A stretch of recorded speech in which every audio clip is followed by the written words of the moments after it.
Hello everyone, welcome to another episode of Wartilio. My name is Lance, and I have a SKAVENTIDE box with me.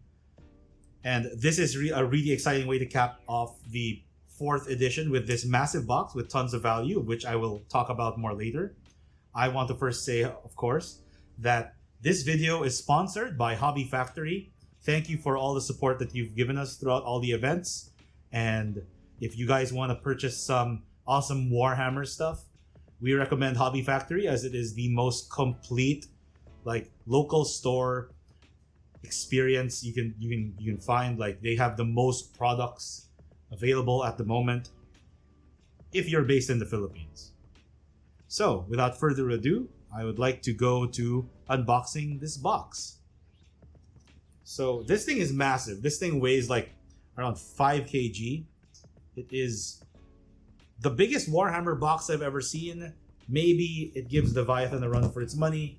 And according to the back side, it has a lot of stuff in it. It's got big army of Stormcast, big army of Skaven. It's got 74 miniatures. For the Stormcast Eternal side, it has the Lord Vigilant on Gryphstalker, Lord Terminus, Lord Veritant, Knight Questor, the Reclusians, Prosecutors, and some Liberators. For the Skaven side, it's got the Claw Lord on Gnawbeast, one of their newer models, a Grey Seer, a Warlock Engineer, a Rattling Warp Blaster, Rat Ogres, Warplock Giselles, and a metric crap ton of Clan Rats. It also comes with the core rulebook, the book for Spearhead, Fire and Jade, one double-sided game board so you can choose between Akshi and Gairan for your Spearhead games, 36 Spearhead card deck, 17 general handbook cards, and 4 terrain features. This might be the single most value box Games Workshop has ever produced. And let's go pry this baby open so we can explore.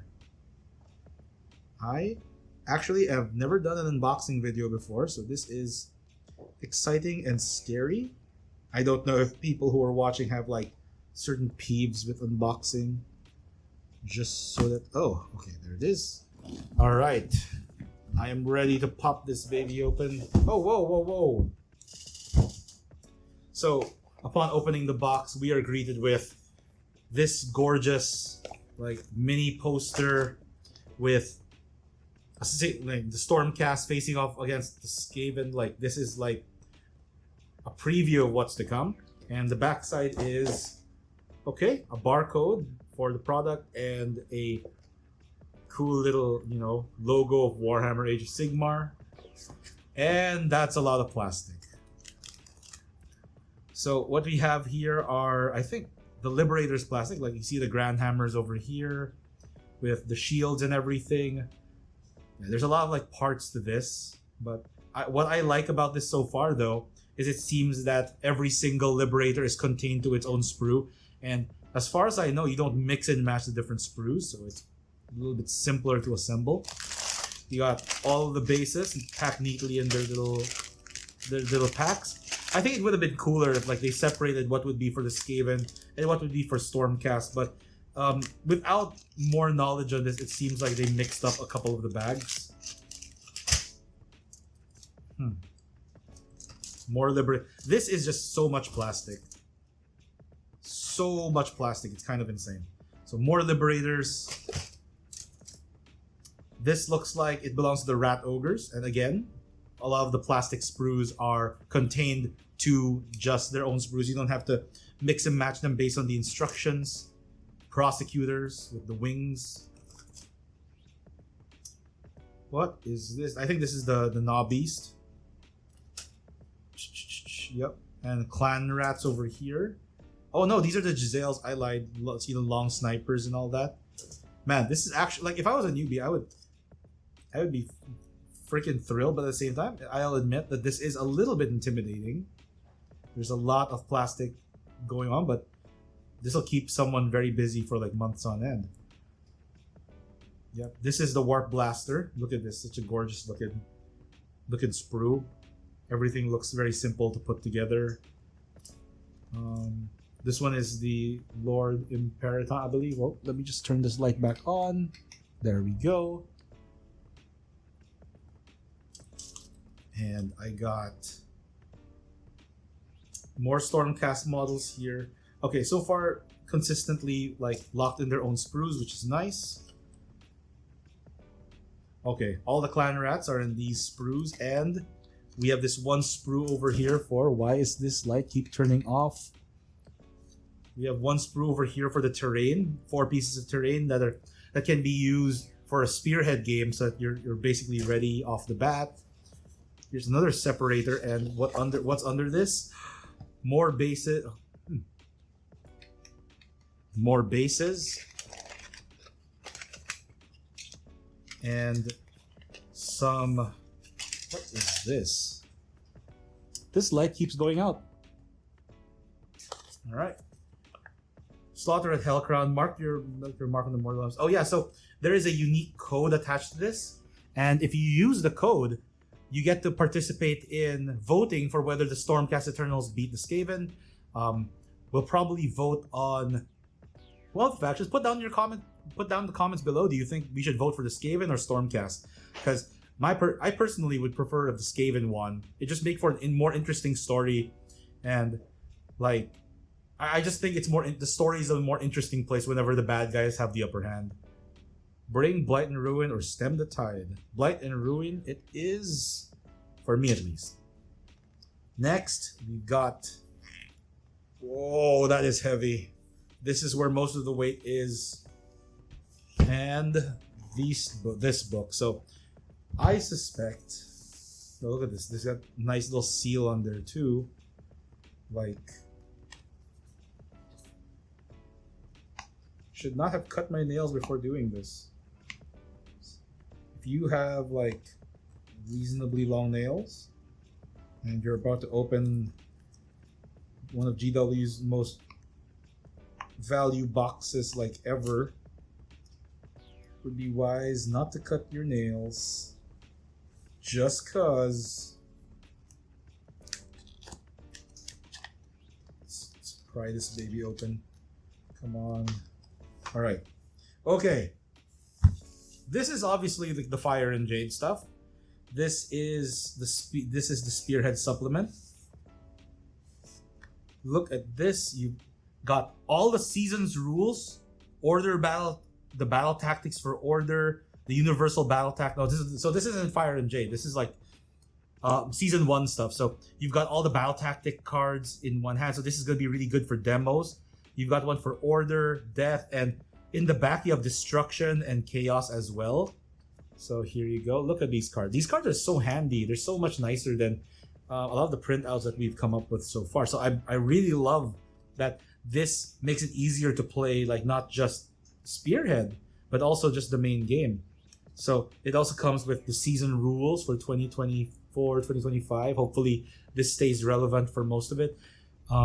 Also rules for setting up the battlefield. Just basically the rules out in cards to make it easier to learn. It has, oh my god, it has all the battle plans. Okay, no, this is the value here, right here, bro.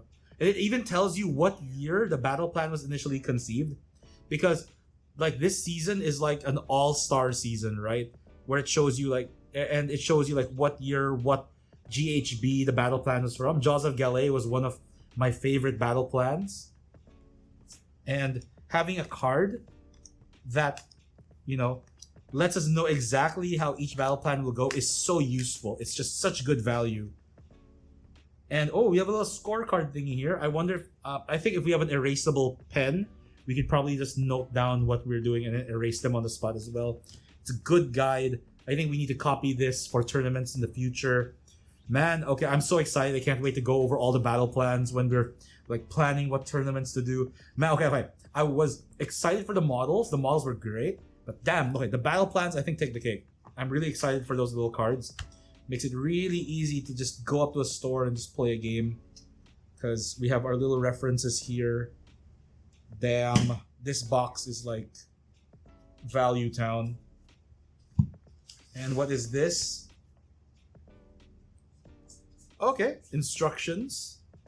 It's a detailed instruction guide on each of them. I think a way to improve this would be if they separated the Skaven and Stormcast instruction guides, because my assumption is that if you're building this box, you might be splitting it with a friend, and if you split it with them, maybe it's better if you could like split up the instructions as well. Okay, we got some more stuff here. We've got... Alright, this is the board. This is the... Let me just move some of this. This is just so much stuff for the table. This is the Akshi board. Look how gorgeous it is. Let me just put this... Look at this spearhead board. It's so gorgeous. It's got all of the objective markers clearly laid out, because a lot of the missions for spearhead is actually dependent on like... Sorry, all of the tactics achieved actually depend on like which objective markers you get. Like if you get the behemoth marker over here, or like the dragon ones. I don't know what they're called yet because this is my first time looking at them and opening them up. I've watched a few battle reports, but this is what it is. That's the Gairan side. And now, oh, look at this. Akshi. It's so gorgeous. Like, I feel like if I got a bunch of Akshi boards together, I could probably like get a single AOS board out and just play it as that, because the lava theme like matches my army so well. Oh man. Shiz, this box is so nice. What else you got? Okay. We also have cards. Alright, so it comes with the twist cards. The Gairan cards are here. These are battle tactics, and in Spearhead, battle tactics work a bit differently. You can either choose to score them for extra points, or you can use the command to augment like your units. So an example of this is take the flanks. It says you complete this battle tactic at the end of your turn if there are any friendly units within 3 inches of each short battlefield edge, so the 2 shorter sides. Or if you choose not to complete that, you can choose to redeploy instead as a command, and at the end, during the enemy movement phase, at the end of it, you can pick a unit that's not in combat and move it d6. It counts as a move and a run. So that's how dynamic Spearhead works. So it's like kind of a smaller, more digestible version of Age of Sigmar, which I think has been simplified in 4th edition and is a lot more accessible. We have a Gairan twist here, and it basically allows you to have different scenarios that would pop up on the board to make your games more unique and dynamic. Here we have the Akshi twists and also a second battle tactic card deck. So obviously, like, this box was built for like 2 people, and that's very exciting. I can't wait to go to Whimsy this weekend and play some AOS with some friends. Definitely bringing this box to make it easier to play like Spearhead and the core game. If you just want to get into the game, honestly, like, this box provides you everything you need to get into it. And let's see. The one thing we haven't opened yet is, look at this. It is sealed so beautifully in like this thin paper. It feels like I'm opening like some sort of sacred document or some nerdy Stormcast thing. I don't know. Let's take a look. Oh, look at this. This is 2 books. That's why it's so heavy. So they're kind of wrapped together, and we have the core book, the core rule book, which has the gorgeous Stormcast art in front. This is a time of turmoil. This is the era of war. This is the Age of Sigmar, and we are in our 4th edition. I'm really excited. So there's a lot of like gorgeous, beautiful, like full pages of art, and demonetized. Full maps, straight up. I can't wait to digest this. All the lore nerds are gonna be so happy. This is Shamon, and I wonder if they have... Yeah, this is Shaish. So it's going to show you maps of every region for people who are interested in the lore. Ulgu. Oh, there's a black and white. Oh, it's black and white. Very appropriate. Hish. I'm sure if like our elf friends are watching, they're excited to see this. Like, see like what kind of architecture and personality a lot of these armies have. Like a lot of these armies and planes have. Like, it shows you the story. We're starting the Age of Myth, Age of Chaos, and there's going to be like a short description of every faction. When I was a kid, I used to have the 3rd edition 40k rulebook, and it would go over every faction. And honestly, I didn't get the core rulebook for 3rd edition, so it's very exciting for me to look through this and just look through all the gorgeous art in the books to give you some inspiration for what to do. Here's the iconic like 5 Chaos Pantheon art. Like the Great Horned Rat has basically joined the Pantheon, much to the annoyance of their brothers. Yeah, so you got Slaves of Darkness, Night Haunt, Feck, all the gorgeous art. I don't really have the time to go through every single thing now in the video, but if you get your copy of Scaventide, you'll most definitely be able to go through all of this at a leisurely pace. So the majority of this book is obviously like lore, pictures, and like a celebration of the hobby, and all the rules are splayed out like past like maybe page 180 or some sort, and with all the diagrams and such. Definitely, if you're a big fan of Age of Sigmar and you want to do stuff like Path to Glory and you want the full experience of playing the edition, Scaventide box is such a great start to it. And if you want to just get started earlier, if you have like a Vanguard and you have some friend with also just a Vanguard, then you get to get started by playing Spearhead. And here is the Fire and Jade book. It's only 130 pages long with a lot of art, and it has the rules for every single army in it. That's why it's so thick. So if your opponent didn't print out any of their cards and stuff, you can just have a bookmarker, plop them over here, and then you can immediately like open a page and you know all the rules to every single army already. This is such a good companion to have, like especially in the early days of an edition when no one knows their own rules yet. Only disappointed Iron Jaws doesn't have one, but their actual rules start at like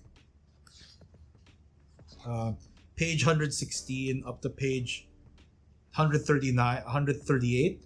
So it's actually just 19 pages of rules, and a lot of the text is pretty big, so it's not a lot to chew through, making this a very simple one. And oh yeah, they're just going over attacks and other stuff that we're already familiar with Age of Sigmar. So yeah, this is kind of gorgeous. Wait, let me just look at the corn stuff, because that's the only important stuff anyway. That's okay. I'm so excited to play this weekend.